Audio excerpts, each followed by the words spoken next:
ನಮಸ್ಕಾರ ರೀ ನಮ್ಮೆಲ್ಲ ಮಂದಿಗೆ ಇವತ್ತು ನನ್ನ ಮಗಳ ನಾಷ್ಟಕ್ಕೆ ಏನಾರ ಸ್ಪೆಷಲ್ ಮಾಡಮ್ಮ ಅಂತಂದ್ಲ. ಹಾಗಾಗಿ ಪೂರಿ ಮಾಡ್ಬೇಕಂತ ವಿಚಾರ ಮಾಡಿನಿ. ಪೂರಿ ಜೊತೆ ಬಟಾಟಿ ಪಲ್ಯ ಬಾಸುಂದಿ ಕಾಮನ್. ಬಾಸುಂದಿ ಮಾಡೋಕೆ ಟೈಮ್ ಭಾಳ ಬೇಕು. ಹಾಗಾಗಿ ಗಜ್ರಿ ಪಾಯಸ ಮಾಡ್ಬೇಕಂತೇಳಿ ವಿಚಾರ ಮಾಡಿನಿ. ಇಲ್ಲಿ 4 ಗಜ್ರಿ ತೊಗೊಂಡು ಅವನ್ನ ಸ್ವಚ್ಛಂಗೆ ತೊಳೆದ ಸಣ್ಣಂಗೆ ಹೆರಿಚಿನಿ. ಅದ್ರಾಗ ಹಾಕಾಕಂತ ಹೇಳಿ ಗೋಡಂಬಿ ತೊಗೊನಿ. ಅವನ್ನ ಸಣ್ಣ ಸಣ್ಣ ಪೀಸ್ ಮಾಡ್ಕೊನಿ. ಮುಂದೆ ಬಾದಾಮ್ ಕೂಡ ತೊಗೊಂಡು ಅವನು ಚಾಕುಲೆ ಪೀಸ್ ಮಾಡ್ಕೊನಿ. ಒಣ ದ್ರಾಕ್ಷಿ ಇಲ್ಲಿ ನಾ ತೋರಿಸಿಲ್ಲ, ಆದರೂ ಮುಂದೆ ಹಾಕ್ಕೊಂಡೇನಿ. ಇಲ್ಲಿ 1 ಸ್ಪೂನ ಗಸಗಸೆ ತೊಗೊಂಡೇನಿ. ಆಮೇಲೆ ಏಲಕ್ಕಿ ಏನು ಮಾಡೀನಿ ಅಂದ್ರೆ ಒಂದು 3-4 ತೊಗೊಂಡು ಪೌಡ್ರ್ ಮಾಡೀನಿ. ಇನ್ನು ಒಂದು ಕಡಾಂಗಿ ತೊಗೊಂಡೆ, ಅದು ಬಿಸಿ ಆದಮೇಲೆ 2 ಸ್ಪೂನ ತುಪ್ಪ ಹಾಕೋನಿ. ಇಲ್ಲಿ ನಾನು ನಾನ್ ಸ್ಟಿಕ್ ಕಡಾಂಗಿ ತೊಗೊಂಡೇನಿ, ಯಾಕಂದ್ರೆ ಪಾಯಸ ಹೊತ್ತಬಾರ್ದು ಹೇಳಿ. ಈ ಬೌಲೇ 2 ಬೌಲ ಕ್ಯಾರೆಟ್ ತೊಗೊಂಡನಿ. ಇಲ್ಲಿ ಮೆಜರ್ಮೆಂಟ್ಗಾಗಿ 1 ಬೌಲ ಯೂಸ್ ಮಾಡ್ಕೊಂಡನಿ. ಇಲ್ಲಿ ನೋಡ್ರಿ 2 ಬೌಲ್ ಕ್ಯಾರೆಟನ್ನ ನಾ ಕಡಾಂಗಿ ಒಳಗೆ ಹಾಕೊಂಡನಿ.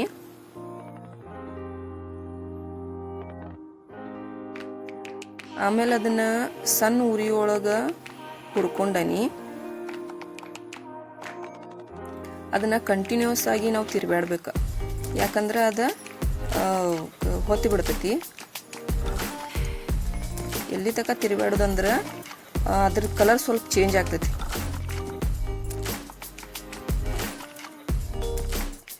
ಆಮೇಲೆ ಅದನ್ನ ಮಿಕ್ಸಿ ಜಾರಿಗೆ ಹಾಕಿ ಸಣ್ಣಂಗಿ ರುಬ್ಬಿನಿ. ಅದನ್ನ ರುಬ್ಬುವಾಗ ಸ್ವಲ್ಪ ನೀರು ಹಾಕಿನಿ, ಯಾಕಂದ್ರೆ ನೀರು ಹಾಕ್ಲಿಲ್ಲ ಅಂದ್ರೆ ಅದು ಪೂರ ಸಣ್ಣ ಆಗಂಗಿಲ್ಲ. ಅಷ್ಟರೊಳಗೆ ನನ್ನ ಮಗಳು ಎದ್ದು ಆಕಿ ಕಡೆ ಲಕ್ಷ ಕೊಡೋದಕ್ಕೆ ಡೈನಿಂಗ್ ಟೇಬಲ್ ಮೇಲೆ ಇದ್ದಿದ್ಲಕ್ಕಿ.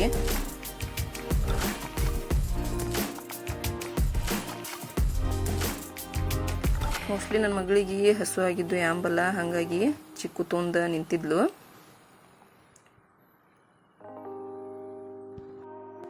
ಇಲ್ಲಿ ಮೊದಲನ ಹಂಗ ರುಬ್ಬಿನಿ, ಆದ್ರೆ ಅದ ಪೂರ ಸಣ್ಣ ಆಗಿರ್ಲಿಲ್ಲ.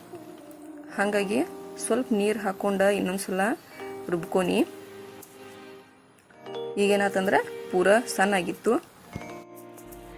ಈಗ ನಾ ಡ್ರೈ ಫ್ರೂಟ್ಸ್ನ 2 ಸ್ಪೂನ್ ತುಪ್ಪ ಹಾಕಿ ಹುರಿಯಾತನಿ.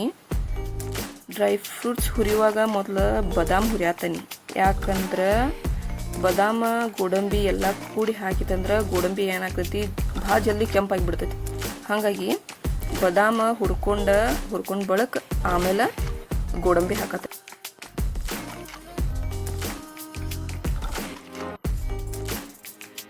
ಈಗ ಬಾದಾಮ್ ಸ್ವಲ್ಪ ಕೆಂಪಾಗ್ಯಾವು. ಇನ್ನು ಗೋಡಂಬಿ ಹಾಕಿ ಹುರಿತನು. ಗಸಗಸಿ ಲಾಸ್ಟ್ಗೆ ಹಾಕ್ತಾನೆ, ಯಾಕಂದ್ರೆ ಗಸಗಸಿ ಹಾಕಿದ ಕೂಡಲೇ ಏನಾಗ್ತೈತಿ ಭಾಳ ಜಲ್ದಿ ಕಪ್ಪಾಗಿ ಬಿಡ್ತೈತಿ. ಇಲ್ಲಿ ಒಣ ದ್ರಾಕ್ಷಿನ ನಾ ಮೊದಲು ಹೇಳಿಲ್ಲ, ಆದರೂ ಈಗ ಹಾಕೊಂಡನಿ. ಆಮೇಲೆ ಗಸಗಸಿನ ಲಾಸ್ಟ್ಗೆ ಹಾಕತನಿ. ಹಾಕಿದ ಕೂಡಲೇ ರುಬ್ಕೊಂಡದ್ದೇನು ಕ್ಯಾರೆಟ್ ಐತಿಲ್ಲ ಅದನ್ನು ಹಾಕಿ ಹುರಿಯಾತನಿ.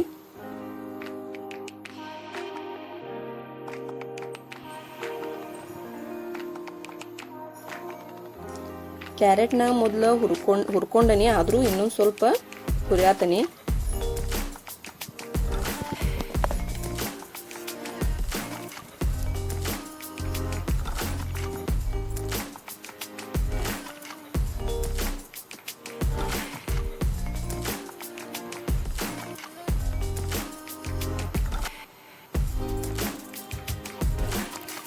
ಇಲ್ಲಿ ಈ ಬೌಲೇ ಮೊದಲು ಏನು ಬೌಲ್ ತೊಗೊಂಡಿದ್ನಿಲ್ಲ ಅದ ಬೌಲೇ ಮೆಜರ್ಮೆಂಟ್ಗಾಗಿ 2 ಬೌಲ್ ನೀರು ತೊಗೊಂಡನಿ.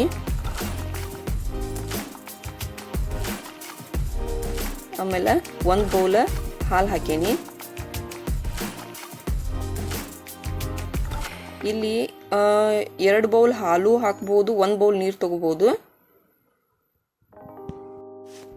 ಆದ್ರೆ ನಾ ಇಲ್ಲಿ 2 ಬೌಲ್ ನೀರ 1 ಬೌಲ ಹಾಲನ್ನ ತಗೊಂಡನಿ.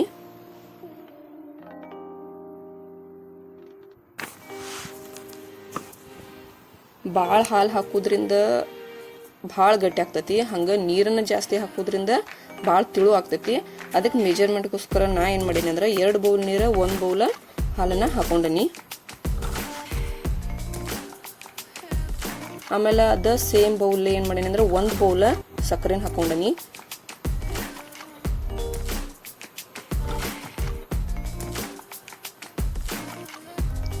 ಇಲ್ಲಿ ಬೌಲ್ನಾಗ ನಾ ಸ್ವಲ್ಪ ಸಕ್ಕರೆನ ಉಳಿಸ್ಕೊಂಡನಿ, ಆದ್ರೂ ಆಮೇಲೆ ಅದನ್ನ ಪೂರ ಬೌಲೆಲ್ಲ ಹಾಕೇನಿ. ಹಾಕಿದ್ದ ಸಕ್ಕರೆನೆಲ್ಲ ಚೆನ್ನಾಗಿ ಮಿಕ್ಸ್ ಮಾಡ್ಕೊಂಡನಿ.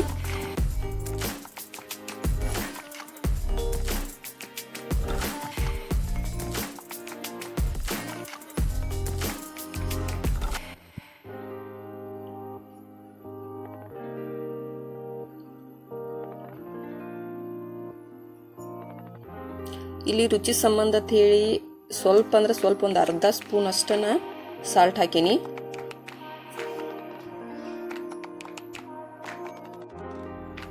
ಈಗ ಪಾಯಸ ಕುದಿಯಾಕತ್ತೈತಿ, ಅದನ್ನ ಸ್ಪೂನ್ಲೆ ತಿರ್ಬ್ಯಾಡತ್ತೀನಿ. ಯಾಕಂದ್ರ ಬಡೋದಕ್ಕ ನಾವು ತಿರ್ಬ್ಯಾಡ್ಲಿಲ್ಲ ಅಂದ್ರೆ ಏನಾಗ್ತೈತಿ, ಕೆಳಗ ಹೊತ್ತತಿ. ಪೂರಿ ಜೊತೆ ಇರ್ಲಂತ ಬಟಾಟಿ ಪಲ್ಯನೂ ಮಾಡೀನಿ. ಹಂಗ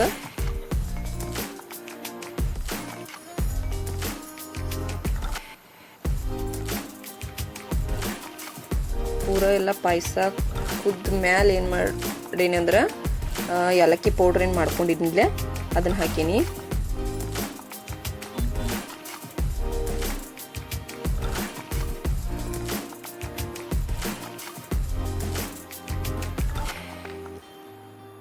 ಏಲಕ್ಕಿ ಪೌಡ್ರ್ ಹಾಕಿ ಅದನ್ನೆಲ್ಲ ಚೆಂದಂಗಿ ಮಿಕ್ಸ್ ಮಾಡ್ಕೊಂಡನಿ.